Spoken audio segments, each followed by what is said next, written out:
Mula alas 3 hanggang alas 6 ng gabi. Oh yeah! Sa 90.7 Love Radio. Love Trip! Kasama ang inyong muy delisyosang ka-love team. Mara's Tony!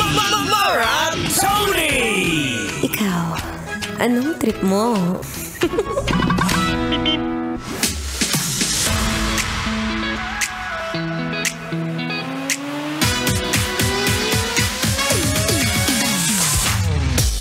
Ala, ano yung nasa tabi mo, be? Ano yan? Gagdan! Ala, yan. Napapraning ka na. Yan ang mahirap kapag hindi ka nakakatulog. Na para bang lahat na lang na mga ginagawa mo ay pinopost mo.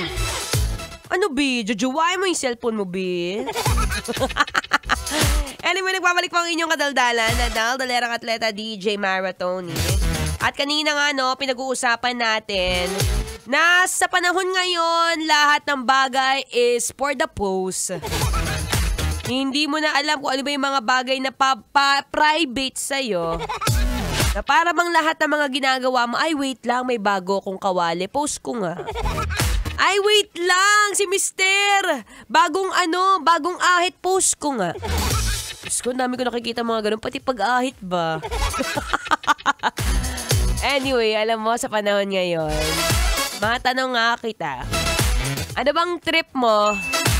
Trip mo bang maging public person? O trip mo nung private, ikaw lang mag-isa, wala nang iba? Oo, alam mo, nasa digital era na tayo at maraming mga bagay na lahat na lang pinopost. Ako nga, ma-share ko lang, no? There was this one time, nasa isang event ako, tapos nakita niya na sabi niya, bakit ganun Maratoni? Nakita kita kanina umaga, tumatakbo. Tapos na-check ko yung social media ko na para sabi ko, wait lang, baka mahuli ako eh. Talagang nakalib ako ngayon eh. Tapos nakita, no? Maratoni, nahuli kita, tumatakbo. Sabi ko, shucks, na-i-post ko ata. Meron pang isa, meron akong kakilala nang hilig mag-post on the time. Mismo, kung kunyari pupunta sila ngayong Boracay, post niya kagad yan, ATM, at this moment. Tapos, naikwento niya sa akin, nung pagka-uwi niya raw sa bahay, may nawawala siyang laptop. At sabi niya, naiwan daw bukas ang pinto ng bahay. Yung aso, hindi na nagawang tumahol. Alam mo bakit? Kasama sa Boracay eh. Ayun lang, nawalan ng laptop. Kaya alam mo na. Pag may mga bagay na feeling mo hindi naman kailangan i-share agad-agad. Yung mga tipong kaya mo naman palipasin siguro ng mga 1 or 2 days bago mo i-post para hindi ka kagad nasusubaybayan, B. Mahirap na, maraming mga mata. Tingnan mo yung katabi mo. Diba kanina nasa outing yan? Ayan, tingnan mo ang newsfeed niyan. Nakabikini na agad. Meron pang iba nahahalata. Maglilib ka, no? Ay, wow, on the way ka na. Kaya nga yun, no, sobrang halaga ng medyo kailangan mo rin talagang i-private ang iyong account.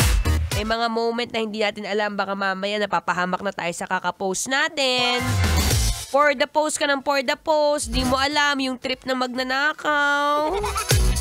Kaya minsan kailangan natin i-weigh kung ano ba yung mga ipopost natin. Baka naman minsan kasi mas maganda na, okay, sige, private na lang muna natin lahat. Ang mga dapat mong pinapublic, i-public mo na nakikinig ka ng Love Radio. I-public mo na sa panahon ngayon, ang pinakamahalaga ay tumatakbo.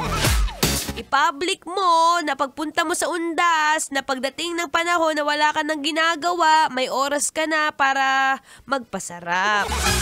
Oo, saktong-sakto. Pagkatapos ng undas, punta ka sa bisita sa sementeryo. After may sementeryo, huwag ka na sumakay ng jeep kasi nga maraming sasakay at traffic, tumakbo ka na lang.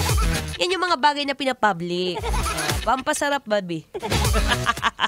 Kaya ikaw, wait. Si Bulol.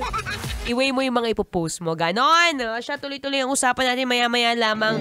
Ako'y magbabalik. But for now, makinig muna ng Feel Good Music. Ngayong Feel Good Wednesday, dito pa rin sa 90.7 Love Radio.